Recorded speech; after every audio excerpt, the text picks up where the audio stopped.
Isang paalala, ang video na ito ay ayon lamang sa aking sariling pananaliksik. Hindi ko nais na pilitin ang sino man na maniwala sa videong inyong matutunghayan. Kung hindi kayo kumbinsido sa mga impormasyon at taliwas ang inyong paniniwala sa kaalamang aking ilalahad, maaari kayong gumawa ng sarili ninyong pagsisiyasat para sa inyong kakontentuhan. Ang videong ito ay gabay lamang sa mas malalim na kaalaman at pag-intindi at hindi gawa ng isang profesional. Naniniwala ako na malaya tayong magbigay ng opinyon at suhestyon bilang malayang mamamayan ng Pilipinas. Maraming salamat po.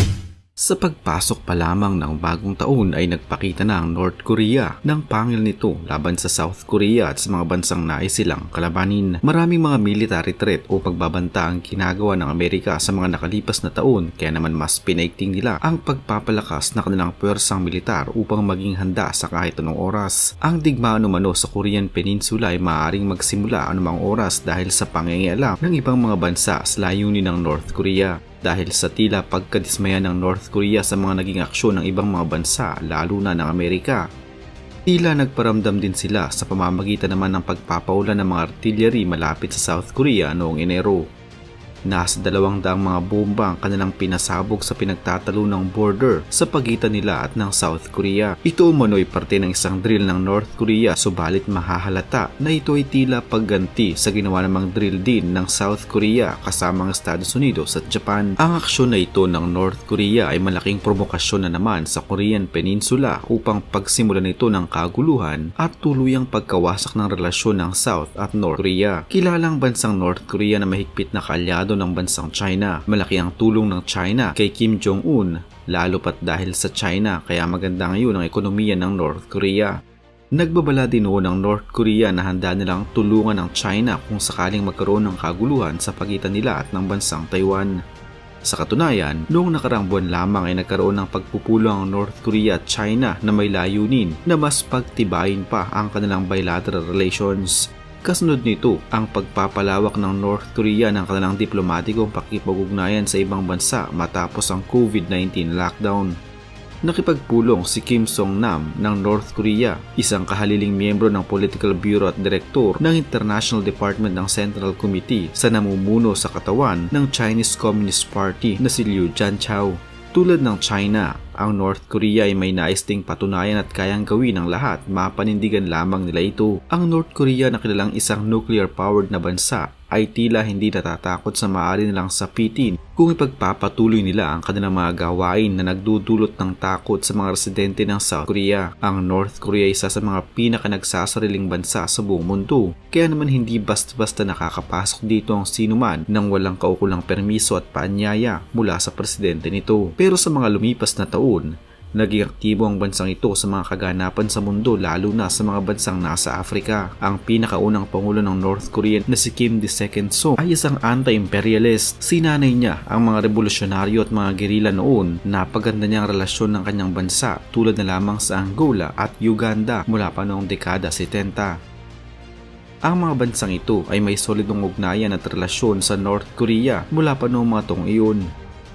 At gaya ng mga tunay na magkakaibigan, inariyan ng give and take relationship mula sa military corporation at bentahan ng mga armas hanggang sa mga dambuhalang proyektong infrastruktura. Kahit kanino mo man ata itanong, sa tuwing nababanggit ng bansang North Korea, walang ibang pumapasok sa isip ng marami kundi ang mga salitang mahigpit, walang kalayaan at nakakatakot. Kaakibat naman ito ay ang pangalan ni Kim Jong-un na kanilang presidente na siya pang mas lalong sumisindak sa mga tao ng North Korea dahil sa patakaran nitong napakahigpit at walang lusot. Ang lagi nitong nakasimangot na mukha at tila nanlilisik na mga mata ang mas lalo pang kinatatakutan ng kanyang mga mamayan at iba pang mga tao sa iba't ibang panig ng mundo. At sa nakalipas na mga araw, tila muli na namang pinatunayan ni Kim Jong-un ang tindi ng kanyang pamamahala.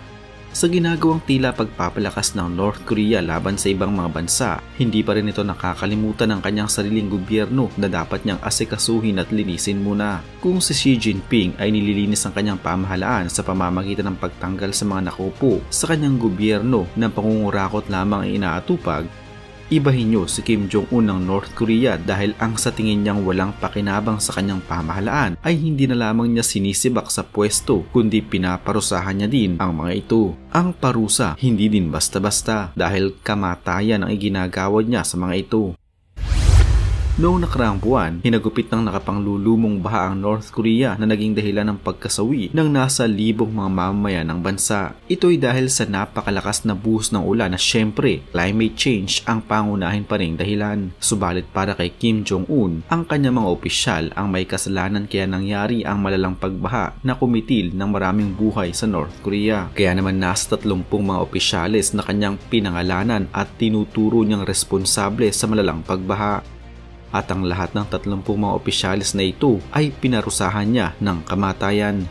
Ganon katindi ang kanyang kapangyarihan at salita. Noong nakaraang Hulyo, ang North Korea ay pinalubog ng malalang pagbaha sa western border nito. Ang itinuturing ng bansa na record-breaking na ulan ay nagpalubog ng malawak na bukirin, mga kalsada, mga railways at ng nasa 4,000 mga kabahayan habang hindi bababa sa 1,000 katao ang iniwan nitong patay.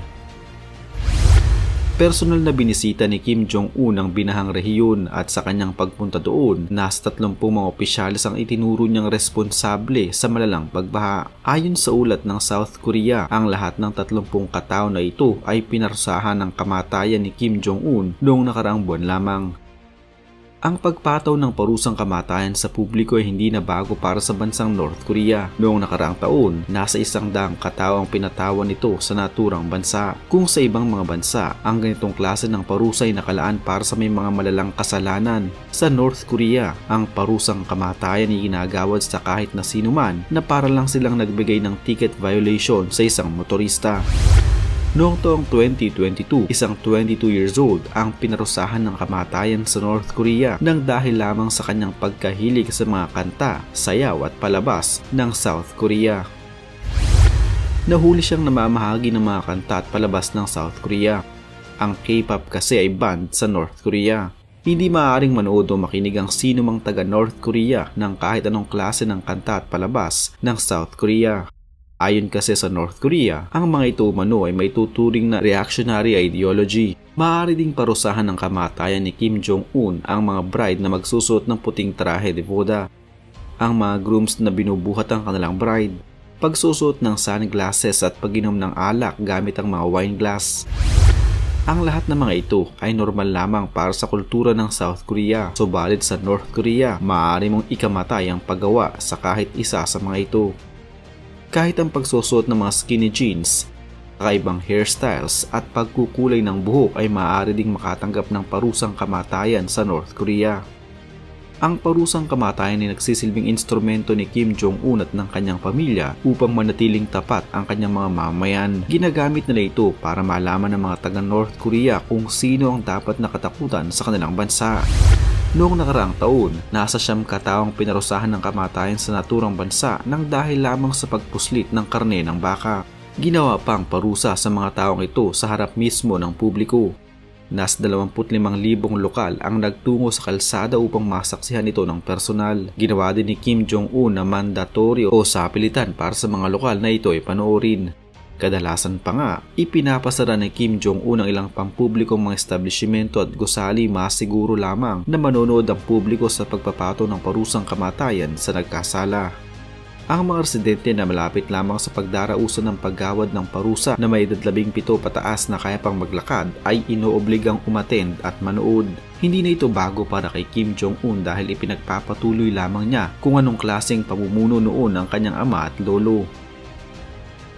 Pero ang masaklap ngayon, kahit pala dahil sa climate change na gawa ng kalikasan ay maaaring maparusahan ng kamatayan ang kahit na sino man sa North Korea. Kung tutuusin, ang climate change ay bunga ng pagbabago ng panahon at kalikasan. Pero nagbabago ang timpla ng panahon dahil sa hindi tamang paggamit ng tao sa ating kalikasan. Inaabuso ng mga taong kalikasan kaya nagkakaroon ng climate change at global warming na nagdudulot ng malalang pagulan at pagbaha. Sa puntong ito, totoo naman na dapat sisihin ng mga tao dahil sa pagbaha at pagkamatay ng maraming mga inosenteng tao. Pero sapat ba itong dahilan upang igawad sa mga opisyal ang parusang kamatayan na nagkamali at hindi napaghandaan ang paparating na sakuna? Kung ikaw ang tatanungin, Paps, Makatarungan ba ang ganitong klaseng batas sa North Korea? Epektibong paraan nga ba ito para sa kanilang bansa nang ang kanilang mga mamayan ay matuto at mas kilalanin kung sino ang kanilang pinuno? O isa itong pang-aabuso ng kapangyarihan ng mga lider na dapat nang tigilan dahil sa itinuturing nila ang kanilang mga sarili bilang mga Diyos? Huwag kalimutang mag-iwan ng inyong matalinong opinyon sa comment section sa ibaba ng video ito. Salamat po!